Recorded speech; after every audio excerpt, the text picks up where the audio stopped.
Texto para reflexão, apropriado aos dias que vivemos hoje. Inteligência espiritual parece uma tolice aos olhos do mundo.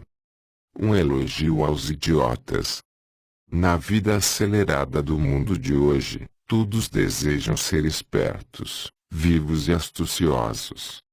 Ninguém quer ficar para trás quando você está indo, os outros já estão voltando. Ninguém mais diz frases com segundas intenções, dizem coisas com terceiras, quartas e quintas intenções. Frases que, com sorte, um leigo no assunto precisa de várias horas para decifrar e talvez 2 ou 3 dias para imaginar uma resposta à altura.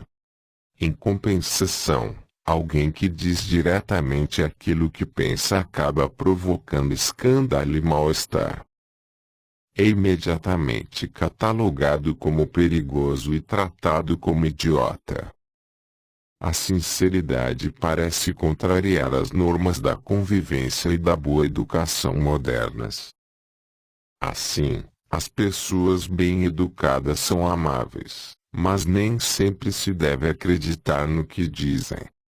A idiotice é um tema vasto, com muitos aspectos diferentes, e está inscrita com destaque na cultura brasileira. Um exemplo disso são as tradicionais piadas de português. Elas são uma projeção da brasilidade. No fundo, os portugueses idiotas das piadas somos nós. Os episódios que envolvem Manuel, Joaquim e Maria são todos parte da alma do nosso país, tanto é assim que só são conhecidos no Brasil. Em Portugal, ao contrário, circulam piadas de brasileiros. É certo que, quando examinamos a questão da inteligência e da idiotice, surgem algumas perguntas indiscretas. O que é inteligência? O que é burrice? Quantos tipos há de idiotas? Podemos dizer que inteligência é a capacidade de perceber o real. Como há realidades muito diferentes no mundo, não existe um tipo único de inteligência. Cada situação da vida requer um tipo específico de percepção, e por isso as inteligências são múltiplas. A idiotice e a burrice podem ser definidas como a incapacidade de perceber o real, e são tão variadas quanto as inteligências. Há, portanto, muitos tipos de idiotas.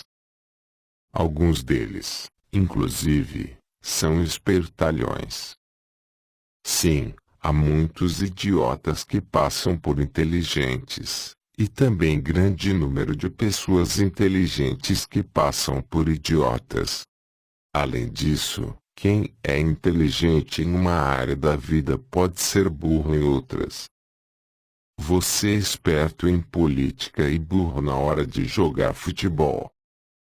Sua namorada pode ser menos intelectual que você, na hora de discutir filosofia, mas há aspectos da vida em que ela coloca você no chinelo.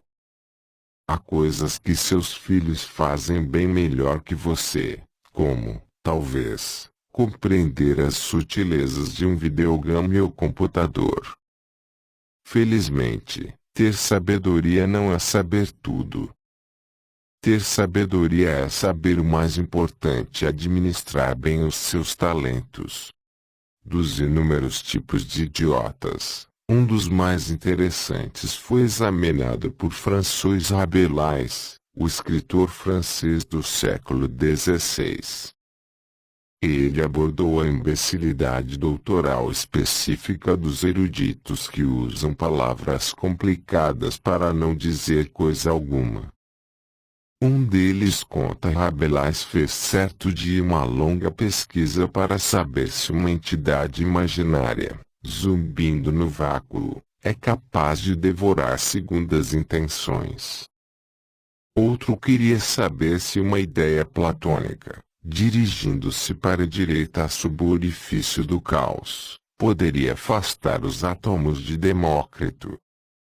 Um terceiro investigava se a frigidez hibernal dos antípodas, passando numa linha ortogonal através da homogênea solidez do centro, podia, por uma delicada antiperístase, aquecer a convexidade dos nossos calcanhares.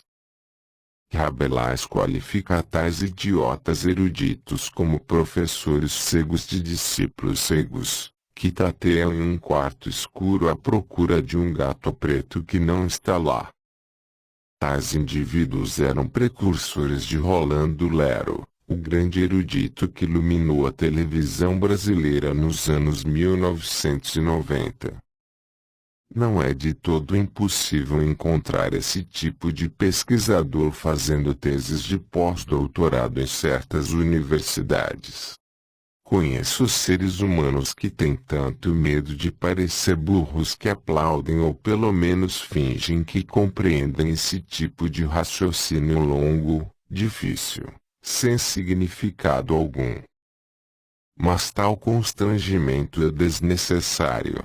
Deixando de lado o medo de parecer idiotas, perderemos menos tempo fingindo e seremos mais felizes.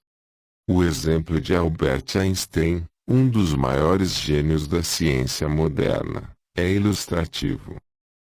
No início da vida, ele recusou-se a falar até os 3 anos de idade. Seus pais, pessoas sensatas, pensavam que fosse retardado mental. Mais tarde, quando Einstein ingressou na escola, ele foi novamente considerado imbecil. Seu biógrafo é obrigado a admitir. Para os colegas de classe, Albert era uma anomalia que não demonstrava interesse nenhum pelos esportes. Para os professores, era um idiota que não conseguia decorar nada e se comportava de modo estranho. Em vez de responder imediatamente a uma pergunta, como os outros alunos, sempre hesitava. E quando respondia, movia os lábios em silêncio, repetindo as palavras. Décadas mais tarde, Einstein deu o troco. Ele qualificou o nosso moderno sistema educacional como uma estrutura que reprime a inteligência e busca fabricar idiotas obedientes. A humilhação e a opressão mental imposta por professores ignorantes e pretensiosos causam danos terríveis na mente jovem, danos que não podem ser reparados e que geralmente exercem influências maléficas na vida futura. E ainda, a maioria dos professores perde tempo fazendo perguntas para descobrir o que o aluno não sabe, quando a verdadeira arte consiste em descobrir o que o aluno sabe ou é capaz de saber. O sábio, o santo e o idiota têm muito em comum, não só entre si, mas também com as árvores e os animais. Todos eles vivem em um estado de comunhão com todas as coisas que é independente do pensamento lógico. Isso contraria a inteligência situada no hemisfério cerebral esquerdo, que rotula e classifica todas as coisas. Essa inteligência gosta de colocar-se como se tivesse o monopólio da consciência. Esse, aliás, é um dos grandes obstáculos para a prática da meditação. A mente pensante não aceita passar o poder à mente que contempla e que compreende a verdade sem necessidade de pensamentos. A primeira frase dos famosos Yoga Sutras de Patanjali, o tratado milenar sobre Raja Yoga, afirma: Yoga é a cessação das modificações da mente. Para alcançar a hiperconsciência, o estado mental do êxtase divino, é necessário paralisar momentaneamente a mente inferior. O sábio é um ser que renunciou à inteligência convencional e optou por uma percepção que a mente comum não consegue captar.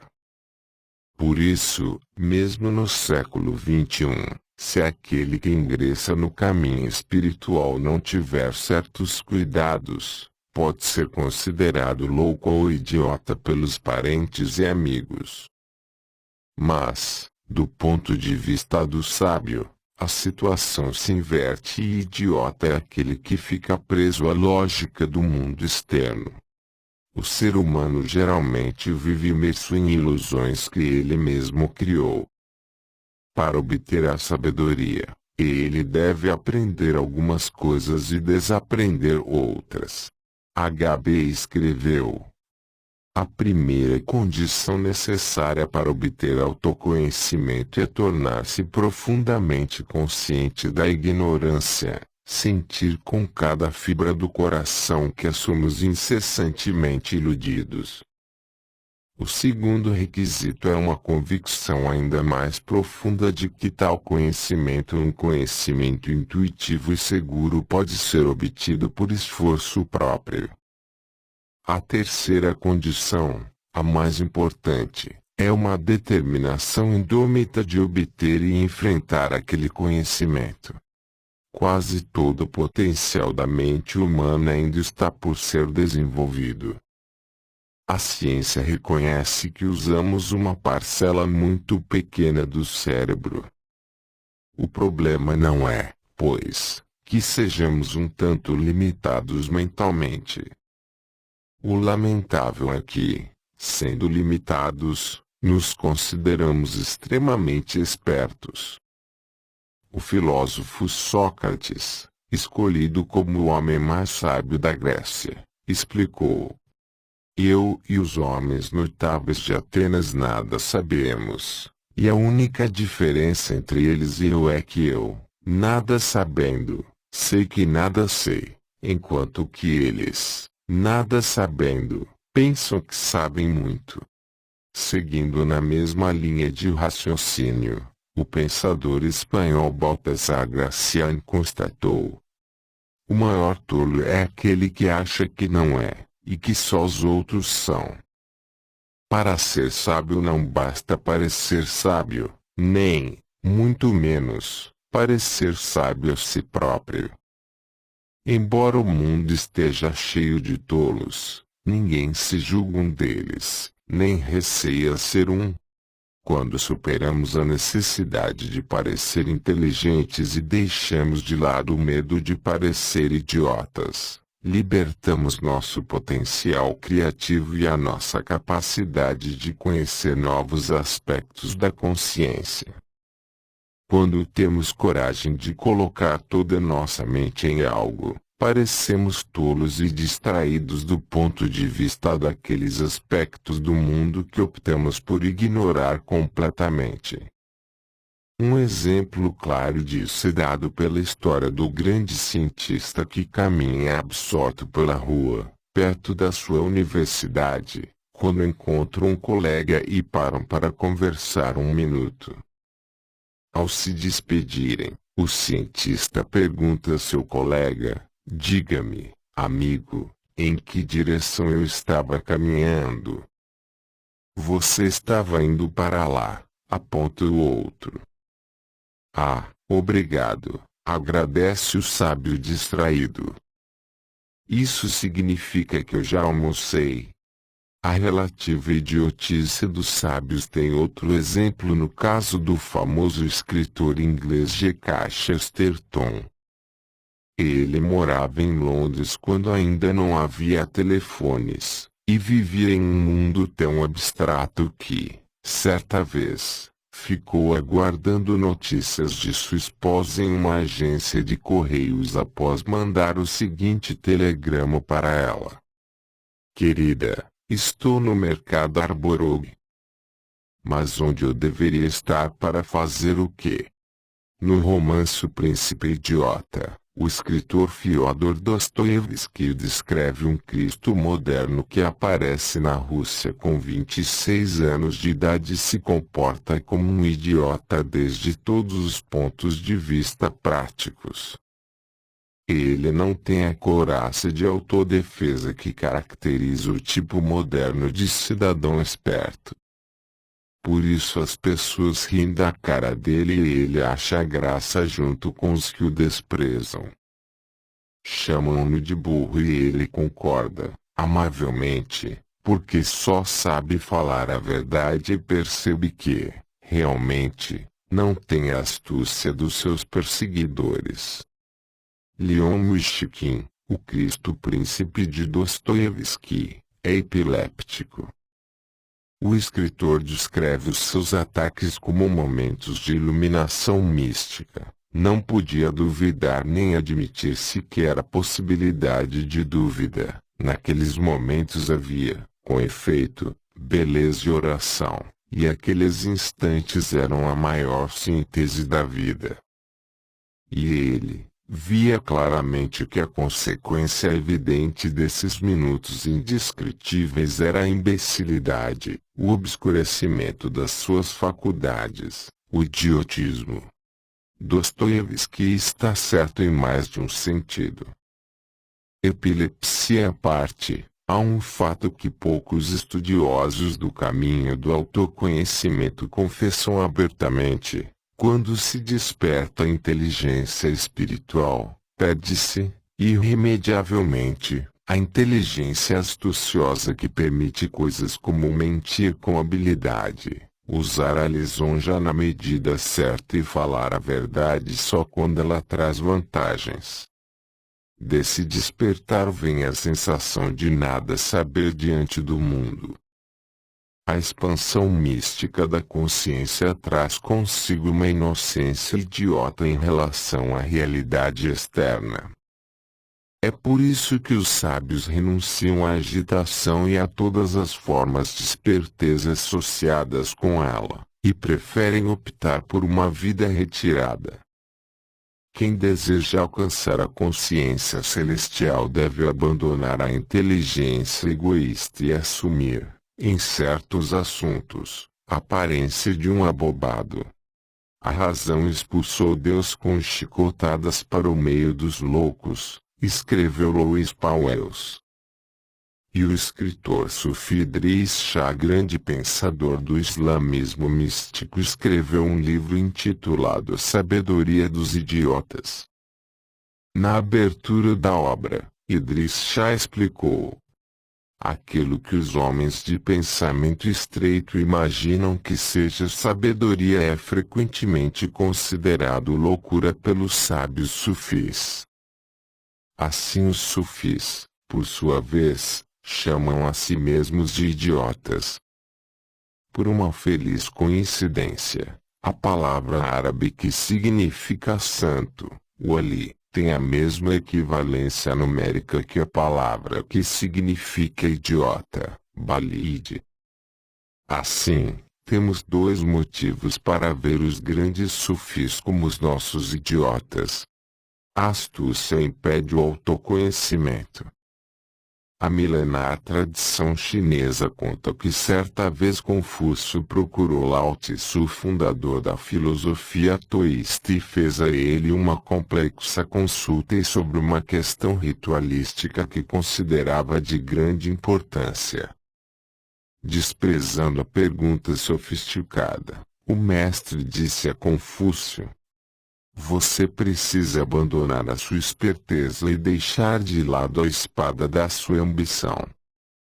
Os grandes sábios frequentemente parecem tolos e estúpidos. Aqueles que obtiveram o verdadeiro aprendizado não insistem em ostentar o seu conhecimento. Um dos maiores místicos cristãos de todos os tempos, São João da Cruz, estudou filosofia clássica grega na juventude. O modo como ele descreve poeticamente o paradoxo do nada saber para perceber tudo coincide com a tradição socrática, mas também pode ser visto como uma yoga. Para chegares a saborear tudo, não queiras ter gosto em coisa alguma. Para chegares a possuir tudo, não queiras possuir coisa alguma. Para chegares a ser tudo, não queiras ser coisa alguma. Para chegares a saber tudo, não queiras saber coisa alguma. E João da Cruz descreveu o seu êxtase místico nesses versos. Entrei onde não sabia, e fiquei sem saber, toda a ciência transcendendo. Eu não sabia onde entrava, porém, quando lá me vi, sem saber onde estava, grandes coisas entendi. Não direi o que senti, pois fiquei sem saber, toda a ciência transcendendo. De paz e de piedade era a ciência perfeita, em profunda solidão, diretamente entendida, era coisa tão secreta, que fiquei balbuciando, toda a ciência transcendendo. Estava tão levado, tão absorto e desatento, que meu sentido ficou de todo sentir privado, e o espírito dotado de um entendimento sem entender toda a ciência transcendendo. Embora seja verdade que nem todo idiota alcança a iluminação, é certo que todo iluminado tem algo de idiota e parecerá um tolo desde mais de um ponto de vista. O aprendiz da arte de viver deve romper os limites das chantagens do que é politicamente correto e deixar de lado os mecanismos da ignorância coletiva que buscam impor falsos consensos em função dos interesses desse ou daquele esquema de poder. Mas, para fugir da idiotice coletiva organizada, com sua psicologia de rebanho que proíbe o indivíduo de pensar por si mesmo, é indispensável vencer o medo de que nos seja colocado o rótulo de ovelha negra, ou de idiota. Só assim poderemos viver com responsabilidade própria e independência pessoal. Há uma história de Ramakrishna, o sábio indiano do século XIX, que ilustra bem esse ponto. Era uma noite completamente escura, séculos atrás. De repente, um sujeito acende uma tocha para iluminar seu caminho e vai até a casa do vizinho. Ele quer pedir fogo, porque a noite está demasiado escura. Depois de muito gritar e bater na porta, o vizinho finalmente abre a porta, ouve seu pedido e responde: você é muito imbecil. Raciocine. Você já tem uma tocha acesa na sua mão. Todos nós corremos o risco de fazer como o pobre coitado que bateu na porta do vizinho. A verdade eterna e a fonte da felicidade estão em nossas próprias mãos. Só dependem de nós. Mas insistimos em procurá-las nas coisas externas e pedi-las de outras pessoas, renunciando à autonomia da nossa caminhada. Os sábios, como os idiotas, são íntegros. Eles não fingem que são inteligentes e não têm medo de errar. Tentam, erram e conhecem o sabor da derrota. Mas, quando acertam, são geniais. O idiota de hoje pode ser o sábio de amanhã, graças à experiência adquirida. Em compensação, aquele que não possui ânimo para tentar não tem chance alguma de aprender. Por isso devemos criar uma cultura em que é permitido a cada um cair e levantar livremente. Porque somos todos apenas aprendizes. Erramos e aprendemos o tempo todo, e devemos estimular em cada ser humano a coragem de buscar mesmo tropeçando os seus sonhos mais elevados. Banindo da nossa cultura o medo ao ridículo, cada um se permitirá um pouco mais de deselegância e autenticidade em sua maneira de viver. Texto de Carlos Cardoso Avelino.